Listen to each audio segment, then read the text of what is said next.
ಕರ್ನಾಟಕ ರಾಜ್ಯದಲ್ಲಿ 72ನೇ ಅಖಿಲ ಭಾರತ ಸಹಕಾರ ಸಪ್ತಾಹವನ್ನು ರಾಜ್ಯದ ಎಲ್ಲ ಸಹಕಾರಿಗಳು ಸೇರಿ ಇವತ್ತು ಆಚರಣೆಯನ್ನು ಮಾಡಲಿಕ್ಕೋಸ್ಕರವಾಗಿ ತಮಗೆಲ್ಲರೂ ಕೂಡ ಹೃತ್ಪೂರ್ವವಾದಂಥ ಸಹಕಾರ ತತ್ವಗಳಿದ್ದಾರೆ. ಸ್ವಯಂ ಪ್ರೇರಿತ ಮತ್ತು ಮುಕ್ತ ಸದಸ್ಯತ್ವ, ಪ್ರಜಾಸತ್ತಾತ್ಮಕ ಸದಸ್ಯ ಹತೋಟಿ, ಆರ್ಥಿಕ ಚಟುವಟಿಕೆಯಲ್ಲಿ ಸದಸ್ಯರ ಪಾಲು, ಸ್ವಾಯತ್ತತೆ ಮತ್ತು ಸ್ವಾತಂತ್ರ್ಯ, ಶಿಕ್ಷಣ ಮತ್ತು ತರಬೇತಿ ಪ್ರಚಾರ, ಸಹಕಾರ ಸಂಸ್ಥೆಗಳ ನಡುವೆ ಪರಸ್ಪರ ಸಹಕಾರ, ಸಾಮಾಜಿಕ ಕಳಕಳಿಯುಳ್ಳ ಈ 7 ಸಹಕಾರ ತತ್ವಗಳ ಆಚರಣೆಯ ಅಂಗವಾಗಿ ಇಂದು ನಮ್ಮ ರಾಷ್ಟ್ರೀಯ ಸಹಕಾರ ಯೂನಿಯನ್ನಿನ ನಿರ್ದೇಶನದ ಮೇರೆಗೆ ಆತ್ಮನಿರ್ಭರ ಭಾರತ ಸಾಧನೆಗಾಗಿ ಸಹಕಾರ ಸಂಸ್ಥೆಗಳು ಎಂಬ ಧ್ಯೇಯದೊಂದಿಗೆ ಸಹಕಾರ ಸಪ್ತಾಹ ಪ್ರಾರಂಭ ಆಗ್ತಾ ಇದೆ. ಈ ಸಹಕಾರ ಸಚಿವರಾಗಿದ್ದಾರೆ ಮುಖ್ಯಮಂತ್ರಿಗಳಾದಂಥ ಸನ್ಮಾನ್ಯ ಸಿದ್ದರಾಮಯ್ಯನವರಿಂದ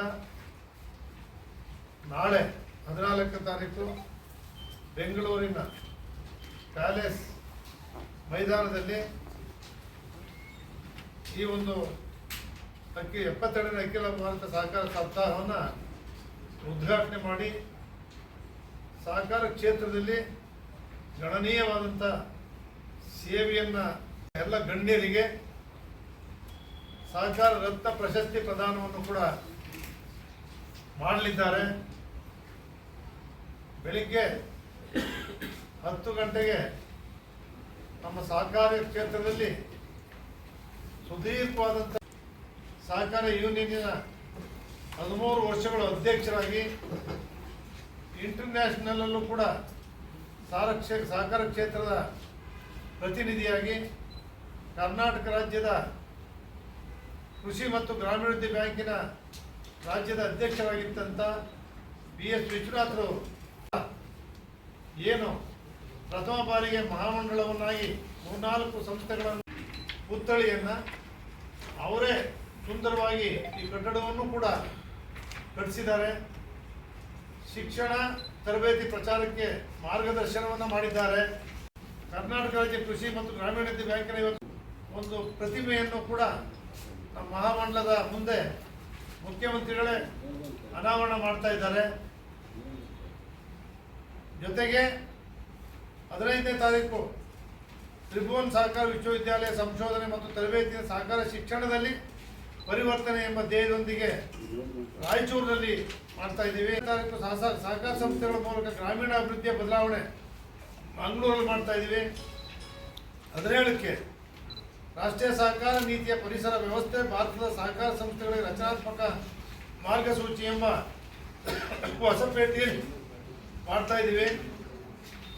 18ನೇ ತಾರೀಕು ಸಹಕಾರಿ ಉದ್ಯಮಶೀಲತೆಯಿಂದ ಯೋಜನಾ ಮಹಿಳಾ ಮತ್ತು ಅಬಲ ವರ್ಗದ ಸಬಲೀಕರಣ, ಕರಕುಶಲ, ಕೈಮಗ್ಗ, ಕಾರ್ಮಿಕ, ಮೀನುಗಾರಿಕೆ ಇತ್ಯಾದಿ ಹಾವೇರಿಯಲ್ಲಿ ನಡೀತಾ ಇದೆ. ಉದ್ಯಮ, ಆರೋಗ್ಯ, ಹಸಿರು ಇಂಧನ, ಪ್ಲಾಟ್ಫಾರಂ ಸಹಕಾರಿ ಸಂಸ್ಥೆಗಳು, ಕಿಚನ್ ಸಹಕಾರ ಸಂಘಗಳು ಮತ್ತಿತರ ಉದಯೋನ್ಮುಖ ಸಹಕಾರ ಸಂಘಗಳನ್ನು ಅನುಕೂಲಕರ ಪ್ರದೇಶಗಳಿಗೆ ವಿಸ್ತರಣೆ ಮಾಡ್ತಕ್ಕಂಥದ್ದು ಕೊಪ್ಪಳದಲ್ಲಿದೆ. 20 ಕಾರ್ಯಕ್ರಮಗಳ ಜೊತೆಗೆ ಆಯಾ 31 ಜಿಲ್ಲೆಯಲ್ಲೂ ಕೂಡ ಜಿಲ್ಲಾ ಸಹಕಾರ ಯೂನಿಯನ್ಗಳು, ಅಲ್ಲಿರ್ತಕ್ಕಂಥ DCC ಬ್ಯಾಂಕ್ಗಳು, ಅಲ್ಲಿರ್ತಕ್ಕಂಥ ಹಾಲಿನ ಒಕ್ಕೂಟ ಡೈರಿಗಳು, ವಸತಿ ಸಹಕಾರ ಸಂಘಗಳು, ಕೈಗಾರಿಕಾ ಸಹಕಾರ, ಆ ತಾಲೂಕಲ್ಲಿರ್ತಕ್ಕಂಥ ಎಲ್ಲ ಸಹಕಾರ ಸಂಸ್ಥೆಗಳು ಕೂಡ ಸೇರಿ ಈ 72ನೇ ಅಖಿಲ ಭಾರತ ಸಹಕಾರ ಸಪ್ತಾಹವನ್ನು ಸಹಕಾರಿ ಹಬ್ಬವನ್ನಾಗಿ ಎಲ್ಲ ಆಚರಣೆಯನ್ನು ಮಾಡ್ತಾ ಇದ್ದೇವೆ. ಸಹಕಾರ ಕ್ಷೇತ್ರ 120 ವರ್ಷ ಭಾರತ ದೇಶದಲ್ಲಿ ಪ್ರಾರಂಭ ಆಗಿರ್ತಕ್ಕಂಥದ್ದು. ಇಡೀ ಪ್ರಪಂಚದಲ್ಲಿ ಕೈಗಾರಿಕೋದ್ಯಮಿ ಅಲ್ಲೇನು ಕಾರ್ಮಿಕರಿಗೆ ಆಗ್ತಾ ಇದ್ದಂಥ ಅನ್ಯಾಯಗಳನ್ನು ಪ್ರತಿಭಟಿಸೋರು ಕೂಡ ಶೋಷಣೆಗೆ ಒಳಗಾಗಿದ್ದರು. ಆವತ್ತು ಪ್ರಪ್ರಥಮ ಪ್ರಾರಂಭ ಮಾಡ್ತಾರೆ. ಆದರೂ ಕೂಡ ಅವರ ಸಂದೇಶವನ್ನು ಇಟ್ಕೊಂಡು ರಾಗ್ಡೇಲ್ ಅಂತಕ್ಕಂಥ ನನಗೆ ಹೇಳೋದು. ನಾವು ವರ್ಲ್ಡ್ ಸಂದರ್ಭದಲ್ಲಿ ನಿಖಿಲ್ ಅವ್ರು ಏನು ಹೇಳ್ತಾರೆ, ಕಂಗ್ರ್ಯಾಚುಲೇಷನ್ ಅಣ್ಣ, ನಮ್ಮನ್ನು ನಿಮ್ಮ ಜೊತೆ ತಗೊಂಡು ಹೋಗ್ಬೇಕಣ್ಣ, ನಾಳೆ ನಾಯಕರಣ್ಣ ಅಂತ ಹೇಳಿದ್ರು. ಅಲ್ಲಿರ್ತಕ್ಕಂಥ ರಘು ಸತೀಶ್ ಅಲ್ಲೇ ಇದ್ದಾರೆ, ಅಣ್ಣ ನಮ್ಮ ಪಿ ಎಗಳಿದ್ದಾರೆ ಅವ್ರನ್ನ ಅಲ್ಲೇ ಮುಂದುವರಿಸ್ಬೇಕಣ್ಣ ಅಂತ ಹೇಳಿದ್ರು. ನಾನು ಒಂದು ಆಫೀಸು, ಇಬ್ಬರು ಕಂಪ್ಯೂಟ್ರು, ಪಿ ಎಗಳೆಲ್ಲ ಅರೇಂಜ್ ಮಾಡ್ಕೊಂಡಿದ್ದೆ. ಕಾವೇರಿ ಮೀಟಿಂಗ್ ಬಂದಾಗ ನಾವು ಈ ಕಡೆ ಕೂತಿದ್ದ ಎಮ್ ಎಲ್ ಎಗಳೆಲ್ಲ, ಈ ಕಡೆ ಮುಖ್ಯಮಂತ್ರಿಗಳು ಸದಾನಂದ ಗೌಡರು, ಡಿ ಕೆ ಶಿವಕುಮಾರ್ ಅವರೆಲ್ಲ ಕೂತಿದ್ದಾಗ ಡಿ ಕೆ ಶಿವಕುಮಾರ್ ಏನಂತಾರೆ, ರೇ ನಾಯಕರು, ನಾವಿನ್ನೂ ನಾಯಕರಾಗಿಲ್ಲಪ್ಪ, ನಾವು ಬರಲ್ಲ, ನೀನು JDS ಪಕ್ಷದ ನಾಯಕರು, ನೀವು ಈ ಕಡೆ ಬಂದು ಕೂತ್ಕೋಬೇಕು ಅಂದರು. ಇಲ್ಲ ಬರಲ್ಲ ಅಂತ ಬೇಕಾದ್ ಮಾಡಿದೆ. ನೀವೇ ನಾಯಕರು, ಆಗೋಗಿದೆ, ನನಗೆ ಚೆನ್ನಾಗಿ ಗೊತ್ತು, ಬನ್ನಿ ಅಂತ ಆ ಲೈನ್ ಕರೆದು ಕೂರ್ಸ್ಕೊಂಡ್ಬಿಟ್ಟು ವಿಧಾನಸಭೆಗೆ ಹೋಗ್ಲಿಕ್ಕೆ ಸ್ಪೀಕರ್ ಚೇಂಬರ್ಗೆ ಹೋದೆ.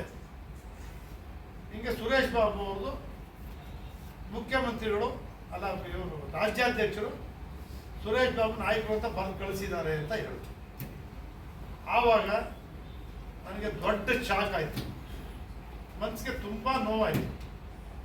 ನಾವು ಹೋದೆ, ಬರಲಿಲ್ಲ. ಯಾರು ಕೂಡ ಹಿಂಗಾಗಿದೆ, ಹಿಂಗೆ ಮಾಡ್ತಾ ಇದ್ದೀವಿ ಅಂತಲೂ ಹೇಳ್ಬೋದಿತ್ತು, ಆದ್ಮೇಲಾದ್ರೂ ಹೇಳ್ಬೋದಿತ್ತು. ಅವ್ರು ಆವತ್ತಿಂದ ಇವತ್ತಿನವರೆಗೂ ಕೂಡ ಆ ವಿಚಾರ ಪ್ರಸ್ತಾಪನೂ ಮಾಡಿಲ್ಲ, ನನಗೆ ಮಾತೂ ಆಡಿಸಿಲ್ಲ.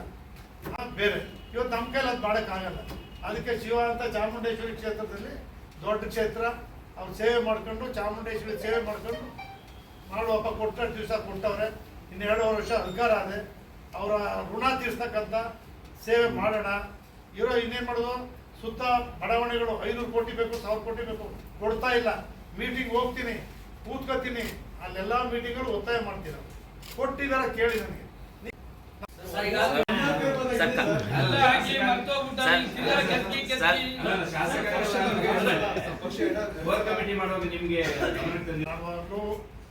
ಆವತ್ತು ಇಬ್ರಾಹಿಂ ಅವರಿದ್ರು, ಅವ್ರ ಅಧ್ಯಕ್ಷರು ಮಾಡಿ ಚೆನ್ನಾಗಿ ಯಾವ ಜಿಲ್ಲೆಗೆ ಹೋದ್ರು.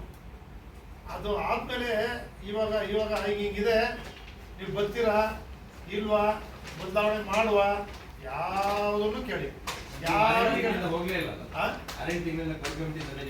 ಅದನ್ನ ಹೇಳ್ತಾರೆ, ಅವತ್ತಿಂದ ಹೋಗಿಲ್ಲ ಅಂತ ನಂಬಿಕೆ ಉಳಿದಿದೆ. ಇವತ್ತು ಜನತಾದಳದಲ್ಲಿ ಇದ್ದೀನಿ, ಗಟ್ಟಿ ಜನತಾದಳದಲ್ಲಿ ಇರ್ತೀನಿ.